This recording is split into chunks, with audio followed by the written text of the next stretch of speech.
Bom, deixa eu voltar aqui então, né? Então é isso, as fases normais, então, a fase estacionária ela é uma sílica, certo? E essa sílica vai ter esse grupo reativo aqui, o oxigênio menos, né, em um pH mais que 3, e a gente escolhe o pH que vai trabalhar. E também, só nisso já é uma fase estacionária, né? Então, inclusive, se a gente usar a sílica nua, que a gente chama, né, a gente arrancou os íons H+, ali dos grupamentos OH da sílica, isso aqui já é uma separação por adsorção, certo? A gente vai ter o analito que vai passando, isso aqui está parado lá na coluna, né? O analito passa aqui, ele interage, ele vai adsorver, ele vai grudar na superfície da sílica, por interesse de polaridade, né? Então o analito ele é polar, ele vai grudar na fase estacionária, depois ele sai, gruda de novo, sai. Então, usando simplesmente a sílica, a gente já tem uma separação por adsorção. Só que a gente pode também modificar a sílica, modificar ela. Só que não é a gente faz, né? A gente compra pronto, é claro.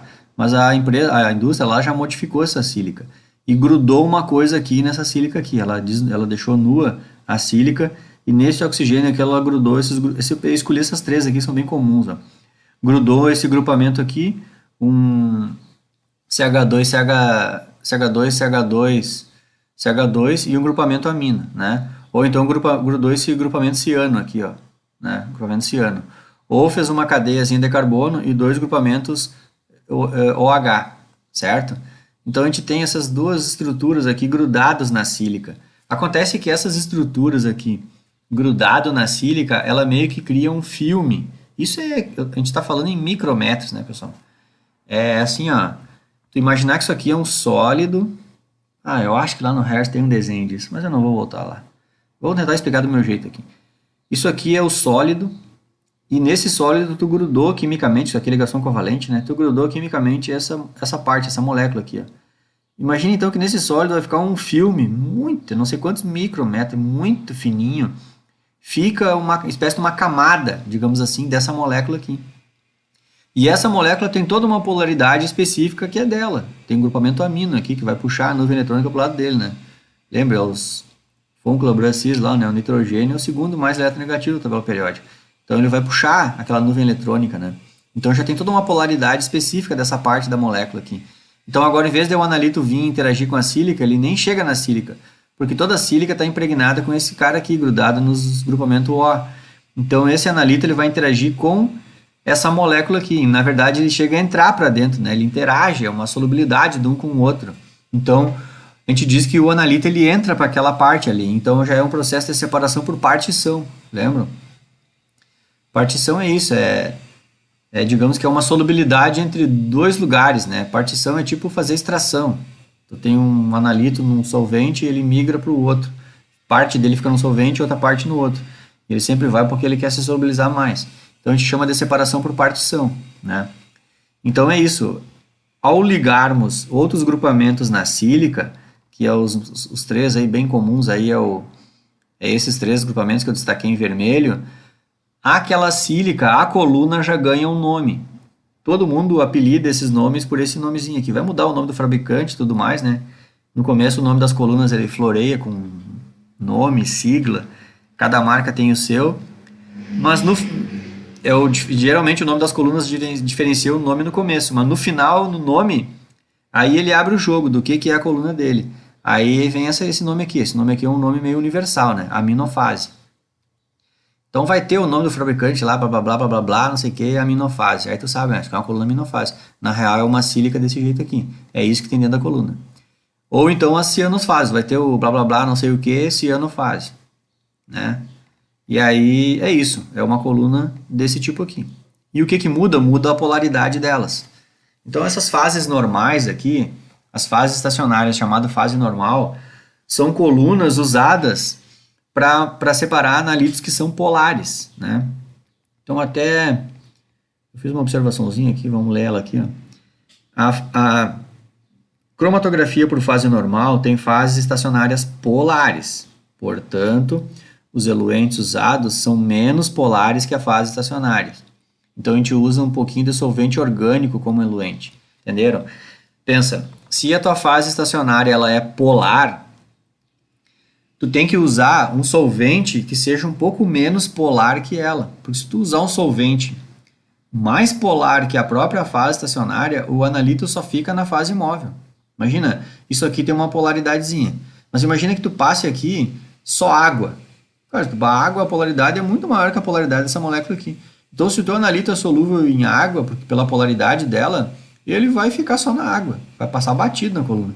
Então, tu tem que usar solventes onde o analito não seja tão solúvel, digamos assim, no solvente. Ele se solubiliza no solvente, mas ele encontra esse grupamento aqui, ele vai lá e interage com aquele grupamento.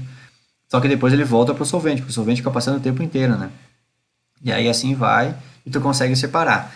Então, aqui eu catei uma tabelinha que eu achei bem legal, lá do Harris também, que ele mostra pra gente, porque até poderia pensar assim, mas quais são os solventes orgânicos que eu uso como eluente aqui, né, na cromatografia de fase normal. Então aqui tem um receituário aí, ó, de vários possíveis solventes que tu pode usar como fase móvel. Só que aí tem um detalhe. Aqui na primeira coluna ele coloca a força do eluente, ou seja, quanto maior o número da força do eluente, vai aumentando esse valor numérico, isso quer dizer que mais polar ele é. Se mais polar ele é, menos tempo o analito vai ficar dentro da coluna, entenderam? Então, por exemplo, assim, o pentano, totalmente apolar, né? Então, o pentano, a força dele é zero, bem baixa a força de eluição dele. E aqui vai aumentando, o livro ficou legal porque ele foi aumentando a força do eluente, ó. Tá em ordem crescente do eluente. Então, tu pode até ter uma escolha aqui, ó. Uma dica aí para alguém, né? É claro que vou dar uma real aqui, quando a gente vai fazer uma separação cromatográfica, a gente sempre, se alguém já fez aquilo ali, tu olha como a pessoa fez, no laboratório tu tem como fazer, faz igual, se não tu faz parecido. Mas se isso é uma coisa muito inédita, muito nova, aí tu vai mais ou menos isso aí que tu quer analisar é o quê? É parecido com o quê? É parecido com tal coisa. Mas essa tal coisa aqui alguém já analisou de tal jeito. Então tu vai mais ou menos por ali. Nunca tu começa um troço do nada, assim, né? Eu vou pegar o analito tal, nunca é do nada. Já vai ter estudado bem antes, né? Acho que é o princípio dele. Eu falo bastante disso lá em Quant, lá, né? É uma marcha analítica, né? Não é assim, chegar do nada e já se atracar. Mas aqui tem um ótimo mostruário aqui demonstrando o poder de eluição, né? A força do eluente, desses eluentes aqui, na fase normal. Então, quanto mais para cá, vejam que vai aumentando a polaridade das moléculas aqui, ó. Se vocês forem olhando aqui, ó, quanto mais para baixo tu vem, mais polar são as moléculas. Mesmo assim, vejam, a mais polar de todas aqui ficou o metanol, né? Imagina a polaridade do metanol perto da água, muito menor que a água, né? Entendeu? E aqui bem interessante é que ele fez um corte. O que quer dizer isso aqui? Se isso aqui é a fase imóvel e a pessoa está usando como detector o quanto o analito absorve luz no ultravioleta, por exemplo, ela tem que lembrar que o tempo inteiro está passando a fase imóvel no detector. Então, na verdade, aqui ele está mostrando que comprimentos de onda mais baixo que esses aqui, a própria fase móvel absorve. Então é bem isso. Ninguém pode, por exemplo, vamos chutar aqui, ó, acetato de etila, é bastante usado, né? Então ninguém pode usar fase móvel acetato de etila e querer medir o analito em comprimento de onda menor que 256 nanômetros, entendeu? Porque de 256 para baixo o acetato de nitrilo vai absorver direto. Então é esse detalhe que é o ponto de corte, né? Inclusive aqui, ó, se a fase móvel é alguns desses, por exemplo, a gente pode misturar metanol com água, né? Dá para botar 90% de metanol e 10% de água, sabe? Você pode ir fazendo esse joguinho aí. Se usar água, a água de 190 nanômetros para baixo ela absorve também. Porque, claro, já é bem baixo, né? Os outros solventes são mais que a água. Mas ali é o ponto de corte da água, né? Então, se tu misturar algum desses com água, alguns não misturam com água, né, pessoal? Mas os que são mais polarizinhos aqui se misturam. Aí tu tem que considerar também a água. Mas a água é que tem menos, né? Então, tem tanto estresse aí. Então, bem legal essa tabela aqui, lá do Harris, que mostra diferentes possibilidades de fase móvel usada na cromatografia de fase normal. Recapitulando, então, cromatografia de fase normal, separamos moléculas polares. Polares, fase normal, certo? E aí, passei muito rápido. Veio a outro tipo de cromatografia, né? Foi inventada um pouquinho depois, né? Que aí seria para separar moléculas apolares. E aí, essas cromatografias aqui, elas são chamadas de cromatografia reversa, certo? E aqui também a gente tem uma separação por partição, né? na verdade é a sílica também, né? A gente tem uma sílica, onde a gente gruda na sílica sequências a gente gruda uma molécula que é uma sequência, né? Uma sequência de carbonos, certo? É como é que eu vou chamar aqui? Vou chamar assim, uma cadeiazinha aqui de carbonos, né? A coluna mais. E aí o que muda é o seguinte, ó, como aqui isso aqui é uma sequência só de carbono, é tudo CH3, aqui, ó, CH2, CH2, CH2, né? CH2, CH2 lá e vai acabar no CH3. Então aqui ninguém é mais eletronegativo do que o outro, então isso aqui é extremamente apolar, certo? Quanto maior for essa cadeia, quanto mais carbonos tivermos aqui, mais apolar é esse grupamento que a gente grudou lá no grupamento da sílica, né? E aí, então, a gente tem esses três tipos de coluna aqui, que são as mais coringas, digamos assim, no mercado, né? A mais de todas é essa aqui, quando a sequência de carbono é 18 carbonos. E ela é apelidada e reconhecida, né?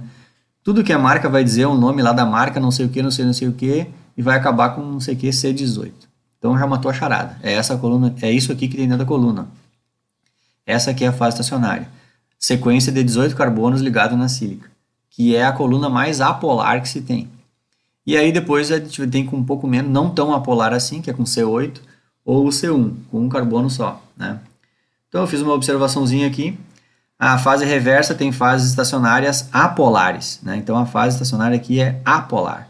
Portanto, as fases móveis, né, o eluente usado, eles são um pouco menos apolares do que a fase estacionária.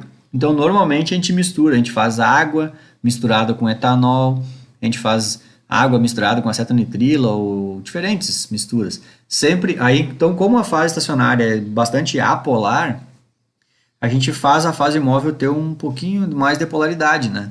Para que aí, como a gente vai usar o nosso analito aqui, a ideia é que o analito é bastante apolar, ou apolar, né? Ou melhor dizendo, pouco polar, muito pouco polar. Acho que até é melhor dizer assim, né? Aqui a gente separa desde os totalmente apolar àqueles que são bem pouco polar, certo? Inclusive, na cromatografia líquida, quando os analitos são moléculas maiores, assim, moléculas não são íons, por exemplo, né? Essas moléculas maiores, muitos carbonos e tudo mais, a polaridade delas é bem baixa, normalmente é bem baixa. Então, muito livro, material, aí gosta de dizer que a cromatografia que mais existe é a cromatografia fase reversa. Ela existe muito mais que a cromatografia de fase normal. E de fato é, porque boa parte dos analitos são moléculas maiores, né? Boa parte, cada vez que tu bater o olho numa molécula com vários carbonos e tudo mais, mesmo que ela tenha agrupamentos polares dentro dela, no todo ela é uma molécula pouco polar, né? Então ela já sempre vai ser separada por cromatografia de fase reversa. Então é óbvio que a cromatografia de fase reversa é a cromatografia, digamos assim, que mais existe mundo afora, né? É bem mais do que na fase normal. Mas existe também a fase normal. Não vou achar que é só essa, porque a outra é. E também não é porque essa aqui é a boa e a outra é ruim, né? Não é também. Só porque mais frequente, né? Pelas possibilidades de analitos, né?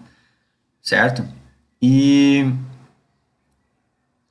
acho que eu tenho um videozinho antes de ir adiante, para eu explicar a próxima interação. Agora que eu me lembrei que eu tenho um. Eu botou no livro aqui. Eu tô no livro, mas eu até eu deixei aqui para me lembrar de uma coisa que eu quero mostrar lá no final. Vamos ver se eu não esqueço depois mais adiante. E nem é daqui, não quero mostrar nada daqui. O que tinha daqui eu já fechei. Eu queria mostrar uma coisa lá do fim lá, mas não é agora. Aqui, que eu tenho que me achar aqui onde é que eu tava. Eu quero seguir naquele vídeo que eu tava antes, que é esse aqui, ó. Aqui, esse videozinho aqui, um pouquinho antes, nós tava vendo ele fez o esqueminha, né? Veio a fase móvel, passou pelas bombas, né? Veio na válvula injetora, vem a nossa amostrinha, e a amostrinha chega na coluna. Aí ele foi mostrar a coluna, né? E eu vou voltar para esse videozinho aqui, que eu gostei bastante desse vídeo aqui. Só que tá estourando meu tempo, vou parar aqui, peraí.